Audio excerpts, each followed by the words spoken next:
maoni yao juu ya ufahamu wa nishati safi hii, inaonekana kabisa kwamba wanachukua tahadhari. Wanachukua tahadhari kwa sababu usipochukua tahadhari ina maana unaweza kusababisha madhara makubwa au majanga makubwa.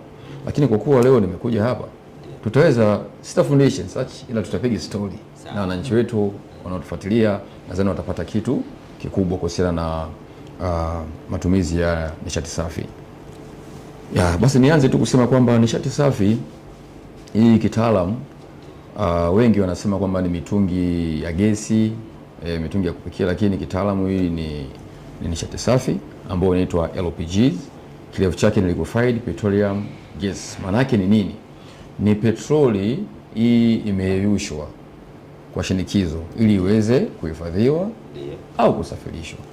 Kuhifadhiwa ndio kama tunavyoona kwamba kwenye hizi silinda za mitungi hii imejazwa mule ndani ili watu waweze kutumia kwenye matumizi yao ya kila siku, ikiwemo kupikia, kupasha maji, ingine inatumika kwenye mataasisi, hospitali.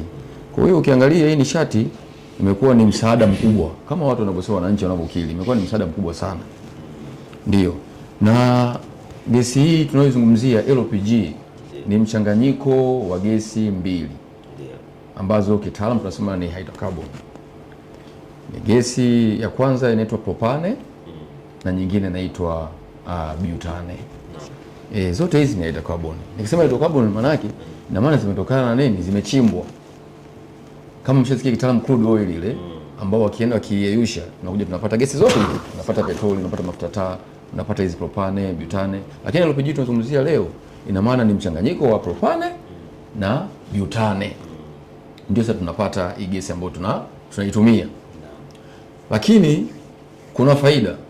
kuna faida ya kutumia hizi gesi au nishati safi au nasema ni clean energy. Kwanza imekuwa ni mbadala wa matumizi ya zile nishati za kijadi.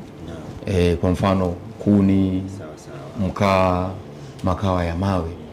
Sisi wote ni mashahidi hapa. Mimi kwa umri wangu tu huu ndogo, lakini nimekuta kipindi hicho mkaa unatumika sana. Kuni zinatumika sana. Na ilikuwa ni changamoto kwa sababu unakuta watu wana focus kutafuta kuni, wanakata miti, mazingira yanaharibika. Lengo ni nini? Kupata nishati tu ya kuweza kusaidia kwamba kuzalisha nishati ya mkaa ili iweze kusaidia kwenye matumizi ya kila siku ya mwanadamu. Lakini ujio wa nishati hii imekuwa ni ukombozi. Licha ya changamoto nyingi ambazo tutakwenda kuzizungumzia hapa, imekuwa ni mkombozi mkubwa sana kwa jamii na kwa taifa kwa ujumla.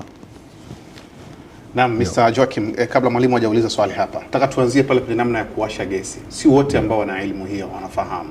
Ndio. Hivi kipi kinatangulia? Unafungua kwanza ile gesi alafu unachukua kibiriti chako unawasha, ama unawasha kibiriti alafu unafungua ile? Sawa. Kwanza kuna namna mbili ya kutumia mitungi. Wote ni mashahidi hapa na wananchi mnaotusikiliza kwamba kuna mitungi midogo ambayo yenyewe hii unaiwasha manually tu kwa kutumia kibiriti hichi cha kawaida. Sawa. Nadhani wote ni mashahidi, tuko sawa hapo. Mitungi midogo kabisa hii. Sawa. Lakini tuna mitungi mikubwa ambayo mfumo wake unapita kwenye pipe unakwenda kwenye jiko. Sawa. Tunaelewana hapo mpaka hapo Lile jiko lina sehemu maalum ya kuwashia. Ambao kitaalamu kuna ignition source pale au kibiriti chake special ambapo ukiplace una command kwamba itoe spark na ile gesi iwake. Lakini kwa mtungi huu wa kawaida, namna nzuri, fungulia kidogo. Na wewe ukipo pale na usio na mawazo mengine, usio na activity nyingine au shughuli nyingine, unafungulia kidogo sehemu ya valve ili kuruhusu ile gesi itoke. Unakuwa na kibiriti chako kwa haraka unawasha. Au ndio kama alivyosema mtazamaji pale mmoja kwamba usikaribie uso wako pale. Ndio hiyo. Hiyo ni tahadhari. Kama utakuwa umefungulia gesi yako kwa muda mrefu, alafu ukachukua kibiriti ukawasha, tegemea kuna kamlipuko katatokea pale, kamlipuko katatokea fulani. Kwa hiyo kama utakuwa umeweka sura karibu, uende ukapata madhara. Kwa hiyo ndio maana tunasema kwanza kweli uweka sura yako mbali, lakini fungulia gesi yako kwa haraka na uwashe kwa haraka. Nimeona fanda jambo moja nimeliona mtaani siku hizi, haikuwa sana wakati gesi zinaingia. Siku hizi imekuja taaluma ya mafundi seremala kutengenezea meza, alafu ndani ya meza kuna sehemu fulani ambapo na jiko linawekwa pale pale. Ndio. Wakati huo huyu mpishi yumo ndani ya chumba, na chumba kimoja na ndiko anapoishi, ndio chumba chake anacholala na ndio nyumbani kwake. Ndio. Hili unalisemeaje? Nyumba yangu nilopanga mimi ni chumba kimoja, halafu na jiko langu limewekwa ndani ya kikabati kidogo, na kile kabati ni mbao. Usalama katika matumizi salama, hii ni salama? Kwanza niseme tu kwa mtindo maisha yetu sisi ya Kiafrika, wengi ni mashahidi hapa kwamba kuna watu wengi especially vijana, kwa mfano mtu anapoanza kazi anakuwa na chumba kimoja kama wanavyosema. Hicho chumba anaweka kitanda. Hicho chumba anaweka makochi, anaweka TV, anaweka friji, kabati la nguo, alafu anakuja anaweka na jiko la gesi ambalo ni bomu, technically ni bomu. Ule mtungi ni bomu kabisa kama utakuwa proper handled au yes. Alafu mbaya zaidi unaweza kukuta na usiku na bodaboda yake anaingiza ndani. Sisi tunaelewana hapo. Kwa hiyo ni mambo ambayo ukiangalia kwa wale ya kawaida au ukiangalia sisi kama wataalamu tunaona riski ni kubwa sana mtu anakuwa anaitengeneza, lakini ndio maisha yetu. Kwa hiyo na wakati huo nyumba ina umeme. Nyumba na umeme ndio. Kwa hiyo kuna umeme kuna pikipiki huko ndani, kuna mtungi wa gesi ndani. Kabisa, na chumba ni kimoja. Chumba kimoja. Kitaalamu hivyo vitu tulivyovitaja vyote tunasema tunaita ni fire load. Ni vitu ambavyo vinaweza kuwaka au kuungua kwa haraka. Sawa kabisa. Sasa na hapo tunazungumzia huo mtungi wa gesi ambao ni bomu sasa hapo. Sawa sawa. Kwa hiyo sikatai kwamba ni ngumu kumwambia leo mtu eti pikia nje labda mtungi wako au usihifadhie ndani. Ndio. Sawa, na wenzetu wana design kimeza kabisa kwa ajili kwanza kinapendeza. Nadhani wote kinapendeza, anaweka na mtungi wake pale mwenyewe anakuwa anapika. Hatukatazi. Lakini kwanza mtu ajue kwamba ile ni hatari.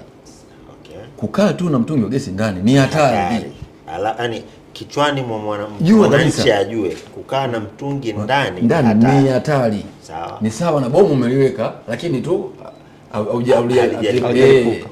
tuelewana, umeliweka bomu lako lakini ujue kwenye akili yako. Sawa. Sasa hatuwezi kuwakataza kwa sababu ya nature ya maisha yetu tunafahamu. Sawa. Ya Kiafrika, hasa Tanzania. Na wengi ni mashuhuda hapa, tumepitia maisha hayo.